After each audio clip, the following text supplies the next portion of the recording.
Assalamu alaikum wa rahmatullah. Kamar yadda na yi bayani, za mu fara karatunmu.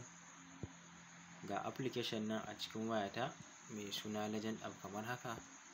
Bayan na shiga na danna, ta bani dama kamar haka, sai na goge abun da ta rubuta mu a fiskan wayana.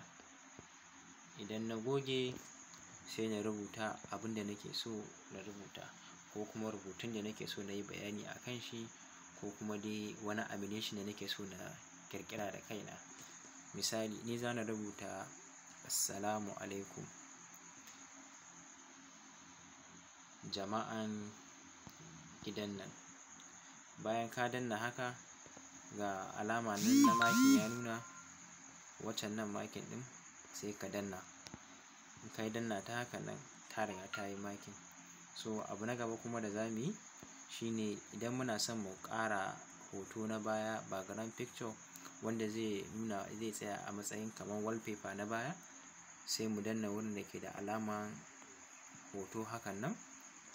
Idan muka danna, sai ya kai mu cikin waya, duk abubuwan da ke cikin wayarmu sai mu duba wani irin background ne muke son mu sa.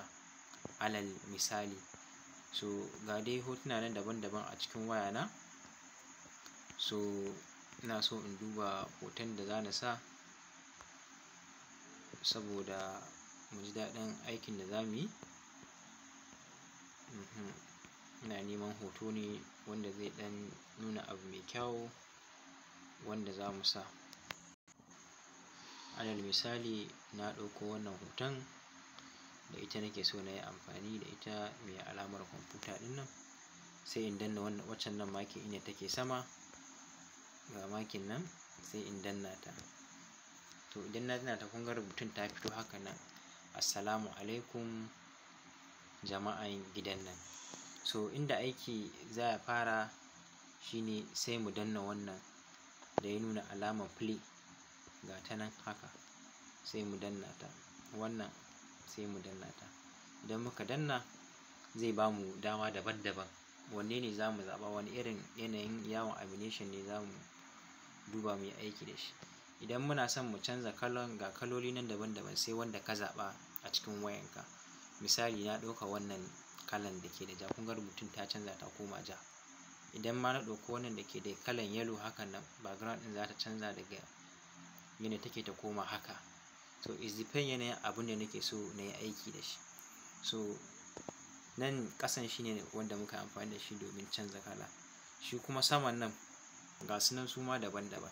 Wannan shi ne yanayin tafiyan animation ɗin da za ya nuna mana idan muka zaɓa. To misali, na danna wannan na biyu, za ku ga yanayin rubutun ma ya canza. Kun gane shi ko? Yana rubutawa daban-daban. Haka zalika, na ƙara canzawa, zai ringa baka animation daban-daban. So ga su nan dai, sai wanda ka zaɓa za ka yi amfani da shi. So wanda muka ɗauka shi za mu yi amfani da shi.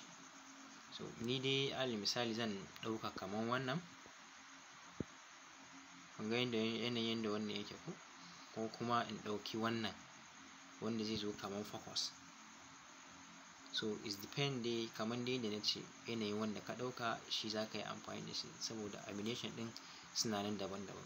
Ko kuma idan muka ce muna son mai aiki, za mu yi amfani da wannan mai rubutu kamar haka, ko kuma into.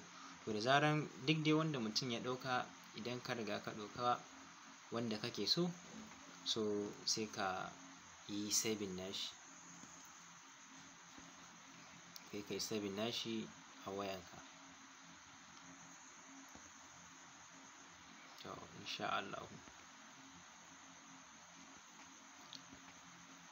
ina fatan wannan da muka ɗan nuna kaɗan daga cikin yadda ake amfani da wannan, ya ɗan ba da ma'ana. Kamar dai yadda na ce, sai wanda ka zaɓa da shi za ka yi amfani. To kada in ɗauka tsawon lokaci ina muku bayani a kan shi. So abin da za mu yi na gaba shine yadda za a yi saving nashi. Ga arrow nan ya zo ƙasa haka. Idan ka gama duk abin da ka zaɓa, za ka yi, sai ka danna wannan arrow ɗin. Idan ka danna wannan arrow, za ka yi saving ɗin shi kenan. To bari mu yi saving. zai baka dama save as gift ko kuma save as video. Tunda dama da yawa muke son mu sai mu save as video. Ga ne yana loading. So za na turo muku wannan ku gani, kun ga gashi na yi viewing nashi, haka zai ringa nunawa a ciki. Saboda haka za na turo muku wannan sai ku kalla ku gwada kafin mu komar da shi insert shoot, mu ƙara mai girma, sa'annan mu sake creating waɗansu video a ciki.